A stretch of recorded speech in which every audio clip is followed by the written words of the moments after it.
What is up? We are out here at IMI Motorsports doing some testing for the next round of the Drift Colorado Pro-Am. So what I'm going to do is I'm going to throw my little 360 up on the roof of the car, try to get some laps. We can't run the full layout because the wall's not up and it's against the rules without the K-rails up, which is understandable because it is pretty high risk with the rental carts and stuff. But what I'm also going to do while I'm here is walk around, take a look at some vantage points, try to alleviate some concerns with some other stuff, maybe find some new concerns, but just give everyone a walkthrough of what we're going to be dealing with come that weekend and go from there.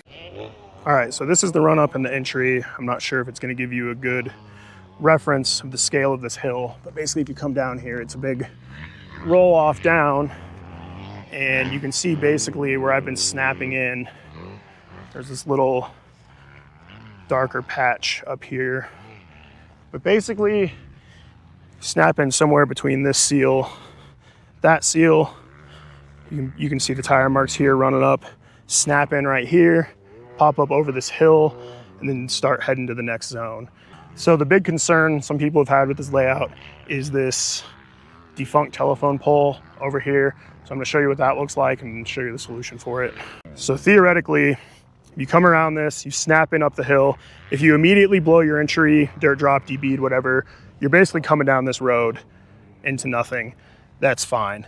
If you make it, let's say 3/4 of the way around this, and this is heavily cambered away from it, so it kind of locks you in. But theoretically, if you were to blow from about this seal, you could go straight at that pole. So we're down here at the pole. You can see they've got some tires around it that are overgrown. There's a bunch of Hoosier slicks right there. And they did block this, put this dirt mound here, which is like right in line sort of with how you are most likely to come off the hill. But we've got a bunch of tires at the house. We're gonna bolt together and basically build a tire wall somewhere in this area here. That way, if you come off this, you'll get into a tire wall, be well protected from that. Probably 4 to 6 tires deep and pretty wide too. So that's that. So you're gonna come down this hill, stay wide, stay wide. You're gonna transition through this section into this corner up here, which is also cambered to help you out. But it is not a perfect radius. It is a slow radius to a very tight one at the end. So it is a big decel. So that's gonna be, we don't really run decel zones, but if we were, that's where I would consider it to be. So this will be outer 2. You'll come down around here.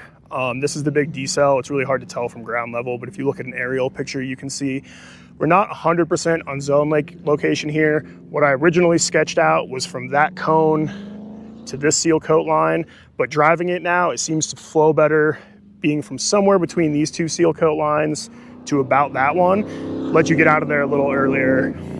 The risk with this zone is where that cone is a big hole. So we really don't want to be pushing people into that hole. So we'll probably shift it back a little, let you leave that zone earlier and start transitioning well before that hole. So I got to stand back now because there's some cars on track, but this is the view from outer 2 into outer 3. And as you can see, probably from this angle, this is pretty aggressively cambered at the beginning of it too. And this is a fast corner. I mean, that's the hole I was talking about. You can basically transition and stand on it and just power all the way around this. It's a big sweeper, real fun. So then track exit, assuming it's dry, I haven't checked the forecast yet, but you're basically gonna ease off track right in the middle of this zone. Make sure the start line guys know you're leaving, etc. But you're gonna come off this zone and just drive nice and smooth through this smooth thing, right around where that sort of dune buggy thing's parked, and there's a direct road into the asphalt pits right there. Very smooth, easily low car friendly, just could be an issue if it rains, so we'll come up with a plan B for that. So as far as the K-rails go, I just counted, they've got 34 in this pile, and they've got 3 sort of damaged last resort ones here. So 34 to 37. So I'm gonna have to do some footage math here and see what we can come up with because we need to protect those bleachers. Those are gonna be the main spectator point of view.